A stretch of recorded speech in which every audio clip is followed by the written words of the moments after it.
Hi everyone, spring is on the way, so I've been out in the orchard.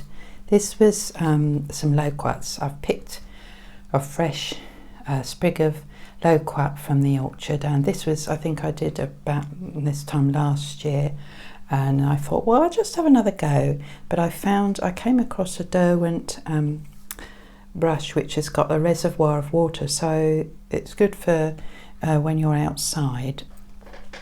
And so I just put in some colour pencil just to mark in the very basic shape, but I haven't used this for many years, so I just thought I'd have a go and just to put the feeling down rather than detail.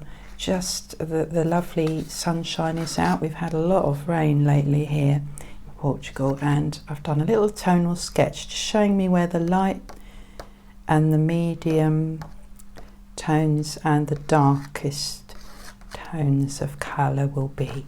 So I'll leave that there and just have a little go, and maybe you can find something that in the house or outside just to paint, to keep the creative juices flowing. So I think I'm going to start. This is what attracted me, apart from the lovely orangey, yellowy orangey fruit. This is all crinkly, and I popped some oil pastel on for the sort of, it looks like it's got blue highlights where the sun is shining on it. And then that's about it really. That's all I did. So I'm filling in some paint, well, some water so far, for the fruit. So I think I'll go for this nice yellow to start with. I'm leaving little gaps for the sun where we get the highlights, where the sun hits it. Oh, it's quite different to how I remembered it using this brush. It's good having it all in one. I perhaps need a bit less water than I've put on.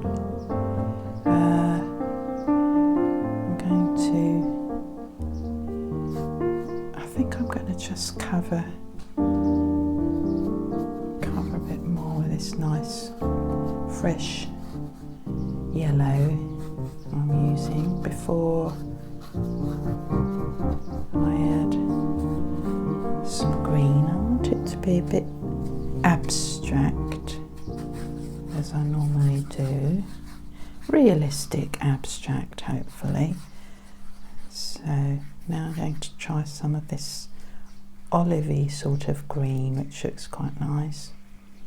Keeping the washes very diluted.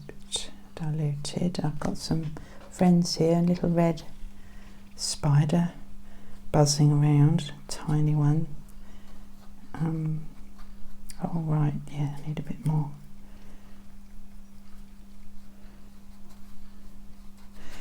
A bit stronger paint. I love the way that the oil pastels resist the paint. It just gives it more texture. And then when I've blocked in the main areas of paint, I'm going to go around with my lovely flame red acrylic ink around the fruit and here and there, just to add a bit of more colour. I'm not going to go in there at the moment. Just going to go on this leaf, squeeze a bit more water through. I'm using lost and found edges, which mean that the imagination can fill in the rest, and I find that quite exciting. I'm going to start adding this other nice green. Perhaps I'll just add a bit of yellow on the base. Sorry, not yellow. For the at the top,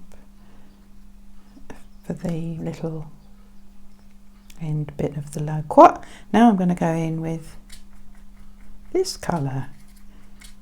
I haven't used these much because the weather's been so, raining so much, but now the sun is shining, I need to get out there. It's just lovely to get the fresh air if you can.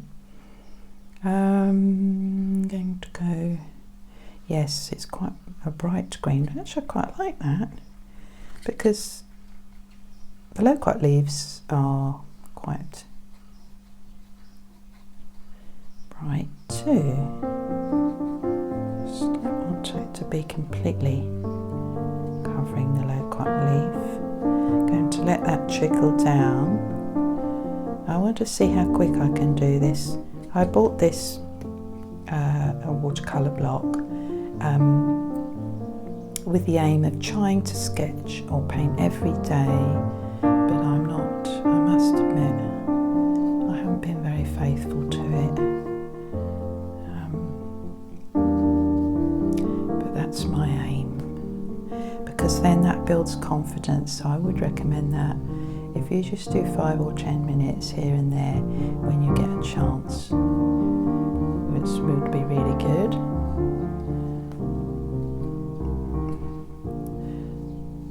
I'm going to not do a lot more because I'm so excited about using this flame red acrylic ink. I also put in the beginning some highlights in with the wax resist stick, as you can see, just down the middle for the vein of the leaf, and a few highlight areas. Actually, I put it in the background, but I'm not going to fill in the background at the moment, if at all. So I'm going to see what happens with that, and I could use the pipette, but I think I'm going to use this instead. Put that on there at the moment because I want a finer line. It's very wet, so it's all probably going to run in. So I don't really know where I'm going, but I'll put some in here. But I'm going to actually go around the outside, and then it might not run in so much. This is a nib 3 I put on, I think so. It's quite a thick nib. This is slightly larger than the Loquat. I think it looks better though than lots of tiny little bits of fruit in there on the paper. To be bold. So that's good. That's just beginning to seep into the Loquat because they're lovely sort of yellow orange fruits, and I want to exaggerate that. So I'm just doing that with the shadow sort of area. I think I'm going to go down this side now. It's a lovely rusty coloured broken part of the leaves somewhere in that area.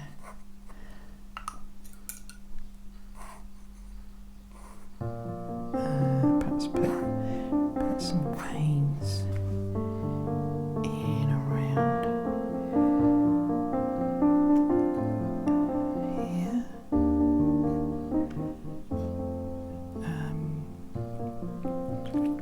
Some under here.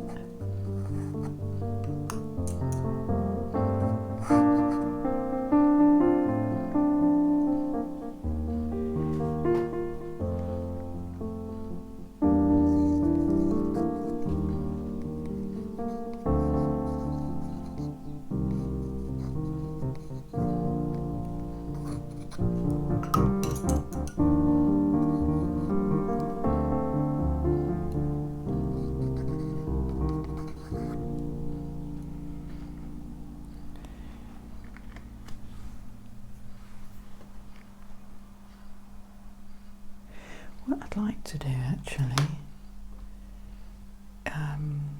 is to, I'll have to clean these afterwards. I'm not being very good on, I should have washed that colour off or wiped it. That was a nice red, but it's not now. Wipe it off. That's it. Just to do a bit of spattering. I can do that with this. Oh, it's very fine.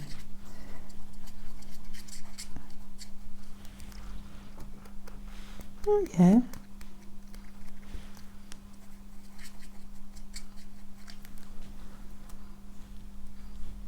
It's a good feeling of spring coming now. We have had so much rain.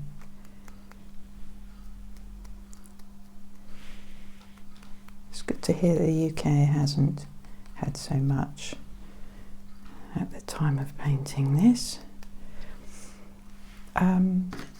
As usual, I'm going to do my trigger spray just a little bit,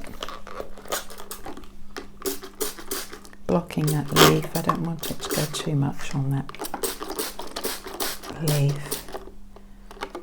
I might let this dry and then finish any areas with Inktense Block, which will really bring it together.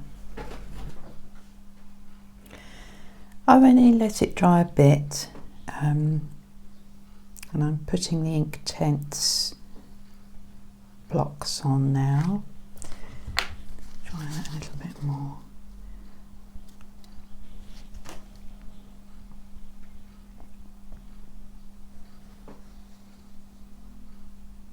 I love using Inktense Blocks because they're so vibrant and they're just instant colour. I thoroughly recommend them.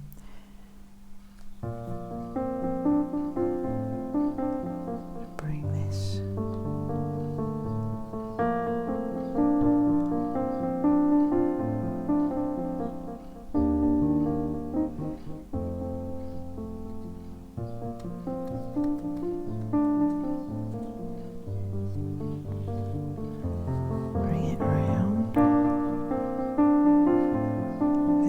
Big leaves, these Loquat leaves.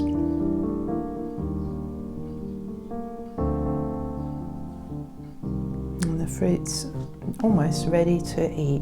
When they're yellow, they're not quite ready, but I'll put a bit more colour in this area. Nice texture there.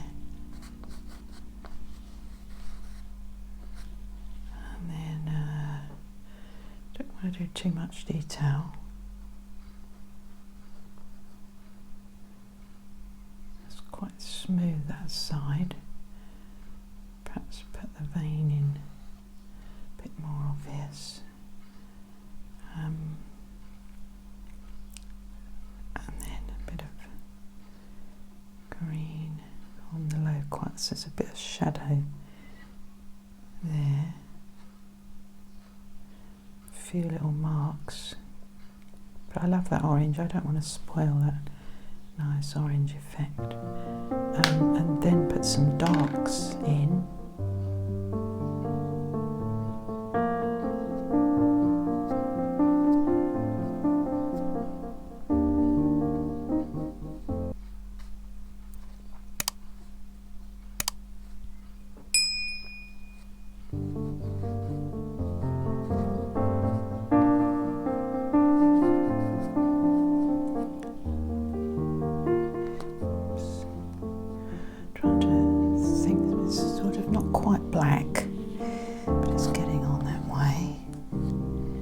I could spray this again, just on the leaf, and it would be even darker, but I don't want to go too dark. So, and then so the leaves joined there. I don't want to put the detail too much of the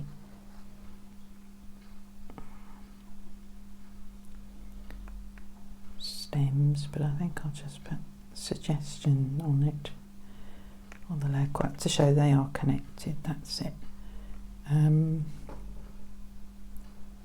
Perhaps a bit darker around here, and then I think